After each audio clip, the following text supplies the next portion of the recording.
Hi and welcome to episode 30 of Bitches of Horror. Yes, and in this episode we have our cannibal special. Woo! Ooh, Cannibal Holocaust. Yeah. Which we didn't actually watch for today, but we have a bunch of other juicy cannibal films to talk about. Yeah, and we'll start with Offspring by Andrew van den Houten, made in 2009. It's about people getting attacked by a cannibal clan that the police thought had died out like 10 years ago. Yeah, we watched it together. I rewatched it, and I also read the book by Jack Ketchum, and he also wrote the screenplay for this one. And fun fact is that he actually wrote Off Season, which is the first book before Offspring, but there's no movie to that, so sad, because we could have done an off season Offspring and The Woman, because the Woman is the sequel to Offspring. I've seen The Woman, but this is the first time for me watching Offspring, and I've wanted to see it. I've wanted to see it for a long time, and I wasn't disappointed. No, actually, I was actually pleasantly surprised. I don't know what I really expected, but I thought it'd be a lot like more B-movie-ish than it actually was. Yeah, I thought that too when I was first about to see this movie. I was like, oh, this is gonna be quite bad. Yeah. But it was good. It was really good. And like The Woman as well, so I was excited. The only thing that like kind of put me off, I know that because they steal or they kidnap children, and the one girl in this cannibal clan, her hair was just all sorts of different colors. It was obviously a wig. Yeah, or she had like, I don't know, like extensions. Yeah, it was like brown, weird. And then she had a blonde braid, and then she had like an orangish braid, and you're just like... Or maybe they wanted us to like think that it was hair from a victim. Like maybe they like took her hair off or something. I don't know. It just looked weird. It looked really weird. Like if they were living in a cave in the forest, they they won't be coloring, dyeing their hair or getting, highlights. No. So that like just... But that was such a small thing. Yeah, it was a small thing, but it does bring, to the atmosphere and everything. If you have a movie that is about a cannibal clan that lives in the caves, they're not gonna have pink hair and, a perm. Yeah, my hair wouldn't be like this. Yeah, you'd just be your natural colored hair, like usually in the cannibal like messy movies. And... Yeah, exactly. Like in Cannibal Holocaust or Green Inferno, whatever. Yeah. These Amazonian ones, their hair is all black and frizzy and South like the main American-ish. character in this one, Pollyanna McIntosh. Yeah. Her hair was cannibal hair. Yeah.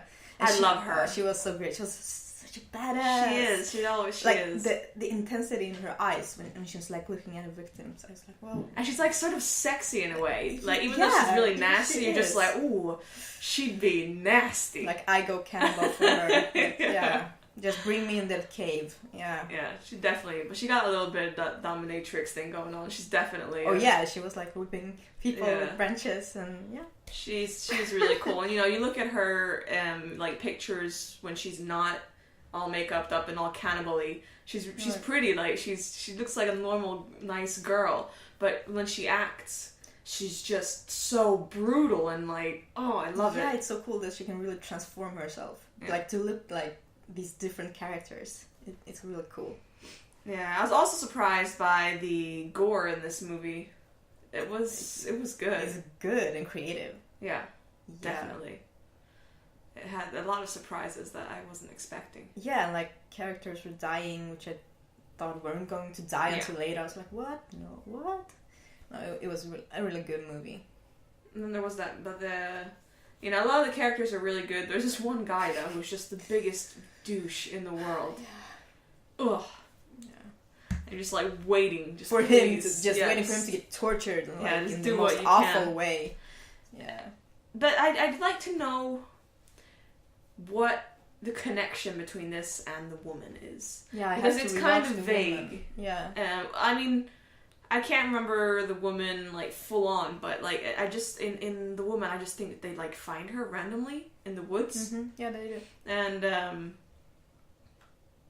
I guess, yeah, you know, but it's still, I'm just... I have to watch The Woman. I think there's that was the only thing that kind of got me, like, if The Woman is a sequel, then what is the direct connection, except, of course, Pollyanna's character? How did it happen, sort of thing. Yeah. You know, I mean, she lives in the woods, so I guess you'd find her in the woods, but I mean... I don't know. Yeah.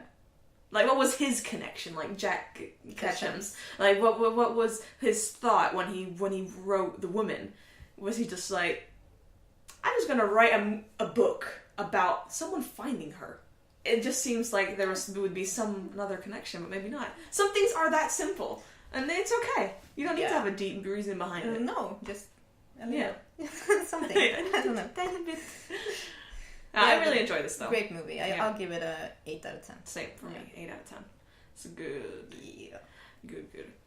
And next up, we have We Are What We Are, which is not the American version. The Spanish one. The Latin one. Somos lo que hay.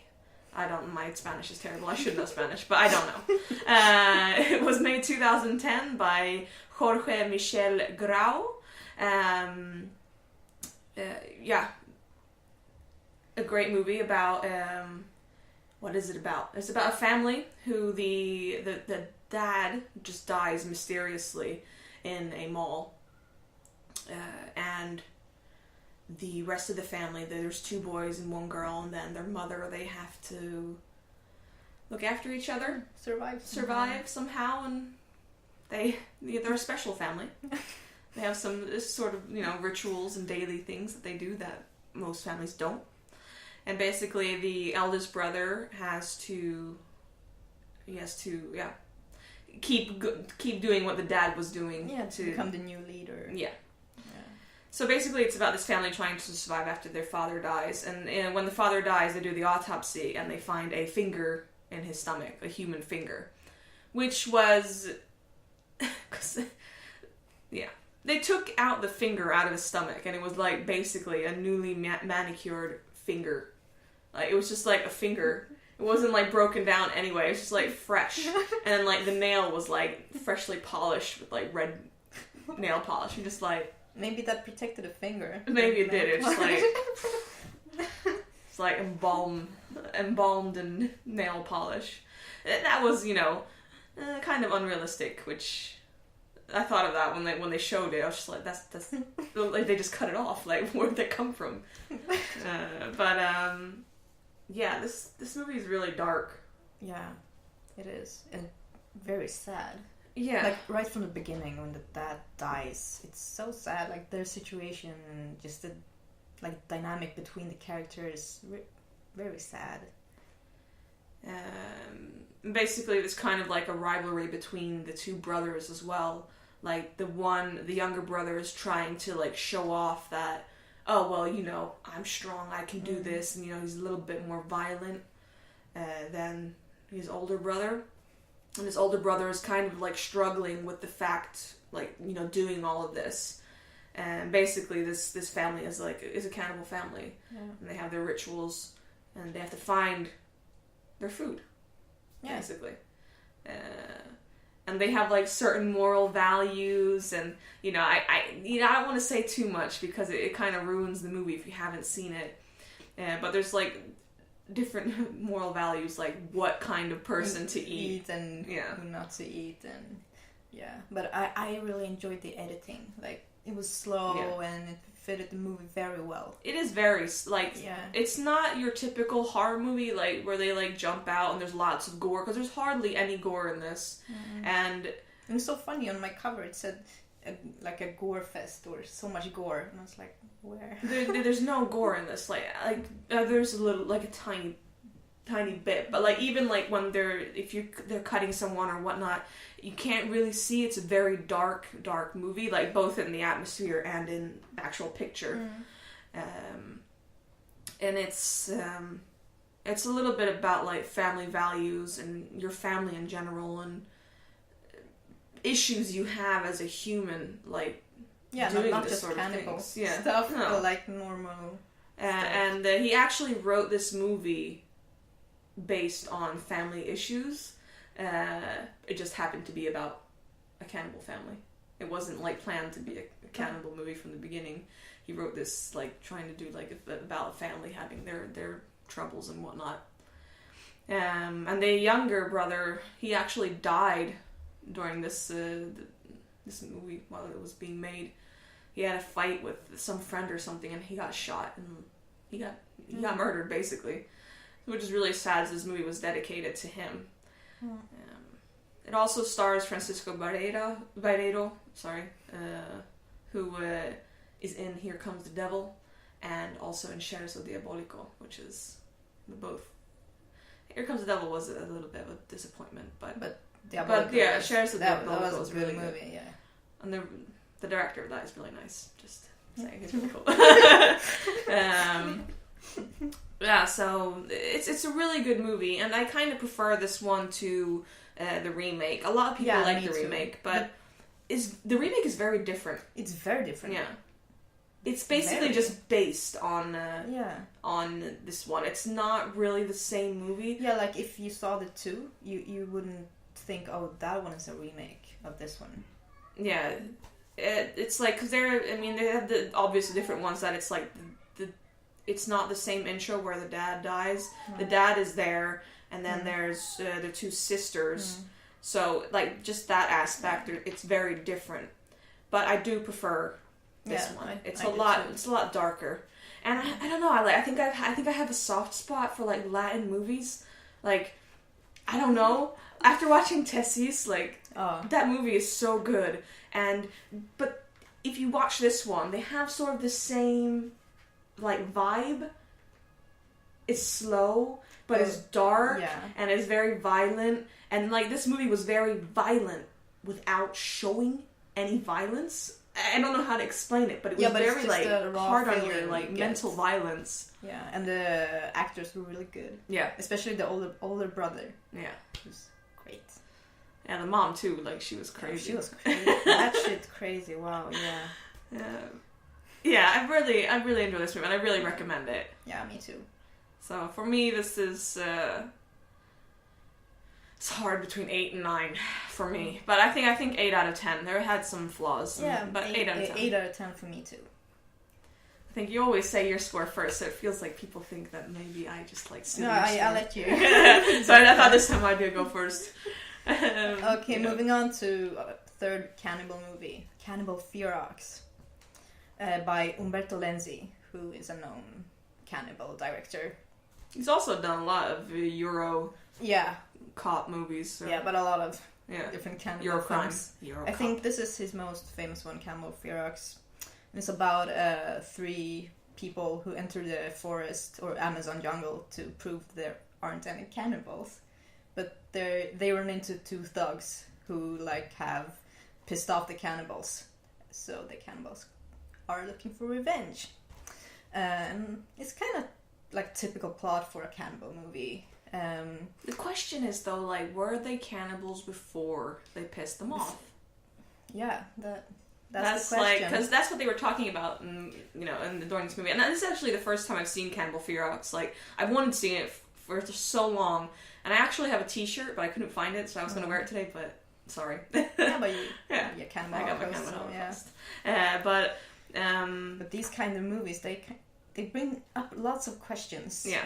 And mainly about the animal killing. I can't. Like, I love violence. I love cannibal movies, but I just don't see the point of having like animals killed for. There's no plot reason either. It's like, oh, let's put these 2 animals here and let's kill them. Yeah, it's like shock value. What? But I mean, the movie would have been just as fine without all the animal things. Like, exactly. Yeah. And I love animals, and it's really hard for me to watch these kind of scenes, like the scene in the beginning with the coati, and the coati is like one of my favorite animals, and watching that scene like actually made me sick to my stomach, and I'm guessing that's what they kind of want, but at the same time I'm like, it's not worth it. Like, it's not like I'm like, oh man, that was gross, look cool. It was more like, I fucking hate this director right now, because why is he doing this? Yeah, and the main character who played Mike, he was also disgusted by this, and he because his character in the movie kills an animal, and he didn't want to do it, so they had a stunt double to kill the animal. And he was like, no, I'm not going, I don't want to be a part of this. Yeah. So it's great for him for standing up. And also they had to have like a scene when he was stabbing, so he could get like blood on his face. So the double held the bowl of blood. Yeah, like this with his hands under the bowl. Yeah. And when he stabbed the bowl, the knife went right through into his hand and like actually cut this guy's the double's hands. And the actor actually said, well, you know, that's karma for you. You know, you're gonna kill an animal, you're gonna get hurt. So, you know, that made me feel happy because his character in that movie was the biggest asshole in the Bond planet. Like always an asshole in movies. Like he and the character Gloria were in the house on the edge of the park together also, and he's such an asshole. Yeah, yeah, it's them. Yeah, okay. Yeah. And he's such an asshole in that one too. Like, yeah. But it's him. Yeah, it's him. Was he really? No, wasn't he the sort of mentally challenged? Yeah, but it was him, right? Yeah. Oh, yeah. Okay, Yeah. now I remember. Yeah. All right. Yeah. Anyways, that aspect, like It's always hard. Yeah, I just don't want. But I tried to like look past it and watch the normal gore scenes with people, which were amazing. And that's why so creative. You don't need the animal killings. No. Kill the people. Yeah. And make good gore, Yeah. and it just makes it so much better. Yeah, the gore is great, like castrations, like someone getting the top of their head cut off, and hooks through breasts, really good. And then Amazon jungle is amazing nature, like they don't even need artificial lighting. I mean, it's amazing. Yeah, it's like, despite all the animal stuff, it was really good. I mean, not like the... We'll talk more about the movie, but the actual gore in it was really like nice, like well done. It was nasty. Especially the hook scene actually really surprised me because it looked like real on nasty hooks. Yeah, it was really well done. Yeah. I just, some things about this movie, like it was really slow in the beginning. Like the first hour, like basically nothing happened except for all these animal bullshit. And then it got really good. Like, it got really, really good.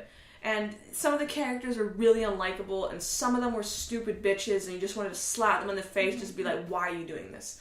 And some of them were really good. Like, I really liked the tribe, the guy from the tribe. He was really well done. Like, you could see that, you know, he had an understanding for how some people can be total assholes and some people are actually genuinely nice.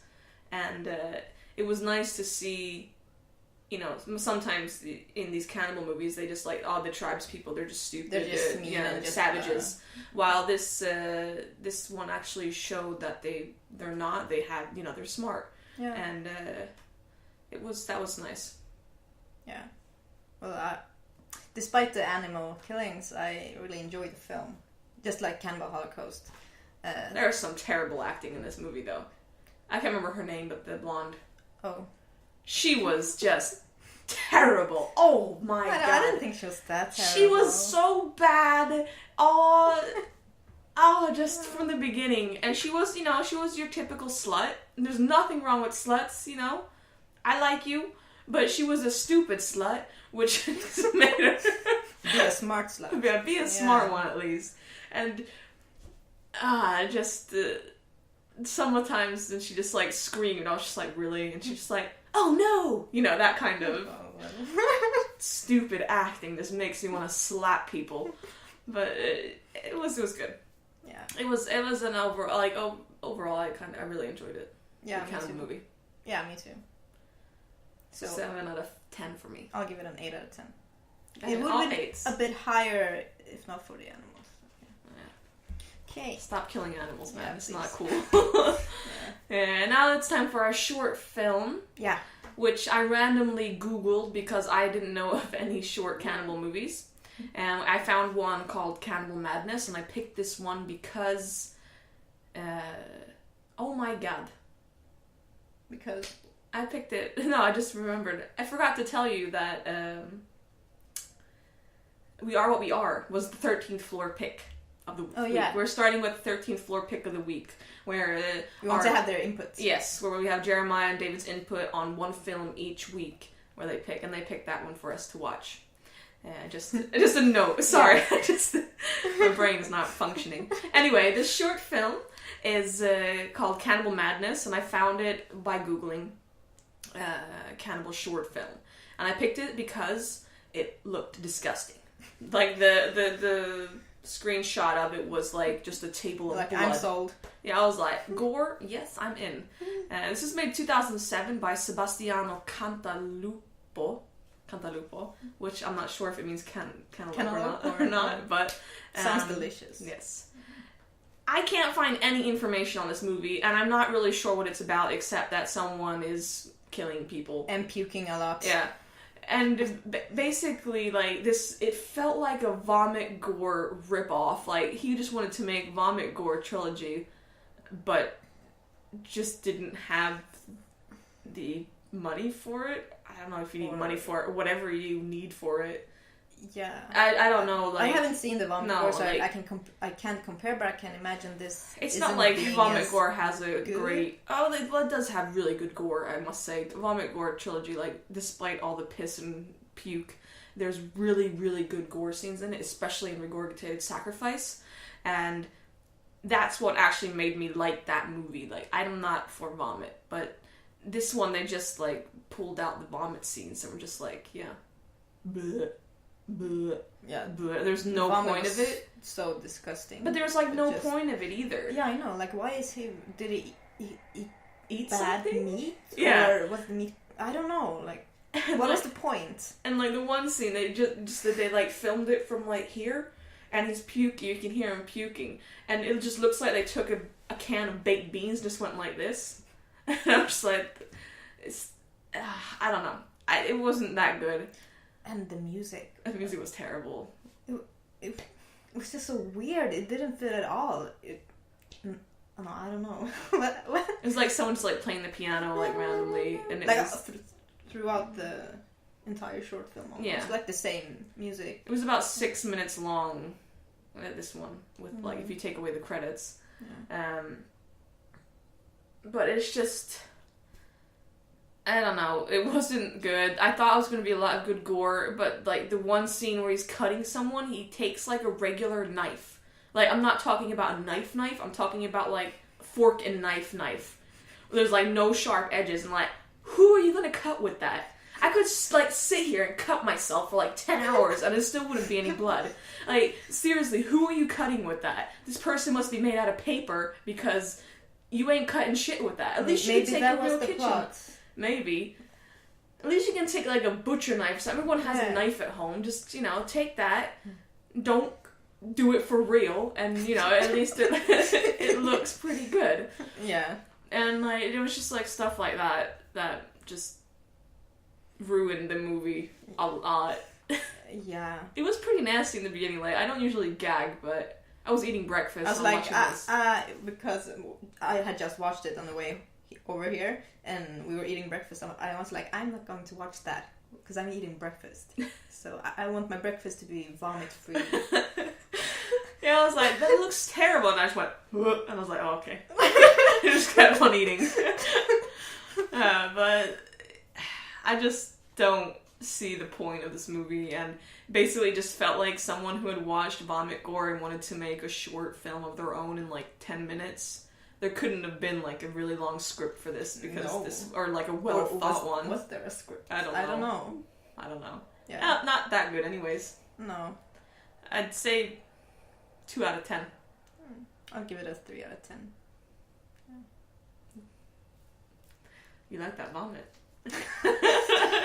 So nasty. So nasty.